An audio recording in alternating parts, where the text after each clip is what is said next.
La oveja negra, de Italo Calvino. Había un pueblo donde todos eran ladrones.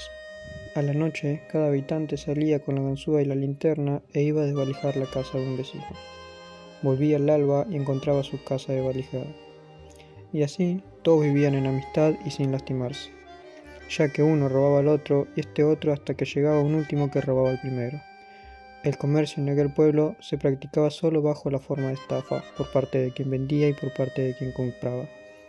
El gobierno era una asociación para delinquir, para perjuicio de sus súbditos, y los súbditos por su parte se ocupaban solo en engañar al gobierno. Así la vida se deslizaba sin dificultades y no había ni ricos ni pobres.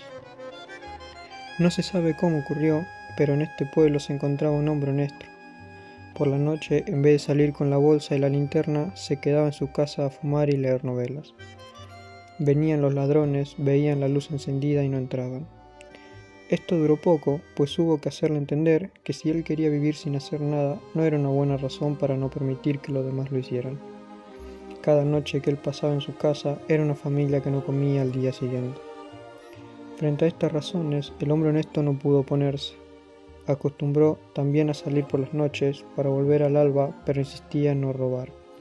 Era honesto y no quedaba nada por hacer. Iba al puente y miraba correr el agua. Volvía a su casa y la encontraba desvalijada. En menos de una semana, el hombre honesto se encontró sin dinero, sin comida y con la casa vacía. Pero hasta aquí nada mal ocurría, porque era su culpa. El problema era que por esta forma de comportarse todo se desajustó. Como él se hacía robar y no robaba a nadie, siempre había alguien que volviendo a su casa la encontraba intacta, la casa que él hubiera debido desvalijar. El hecho es que poco tiempo después, aquellos que no habían sido robados encontraron que eran más ricos y no quisieron ser robados nuevamente. Por parte, aquellos que venían a robar a la casa del hombre honesto la encontraban siempre vacía y así se volvían más pobres. Mientras tanto, aquellos que se habían vuelto ricos tomaron la costumbre también ellos de ir al puente por las noches para mirar el agua que corría bajo el puente. Esto aumentó la confusión porque hubo muchos otros que se volvieron ricos y muchos otros que se volvieron pobres.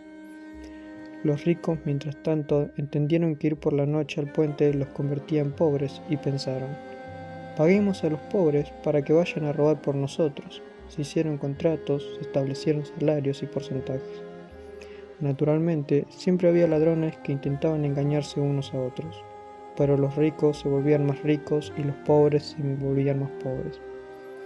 Había ricos tan ricos que no tuvieron necesidad ni de hacer robar para continuar siendo ricos, pero si dejaban de robar, se volvían pobres porque los pobres los robaban.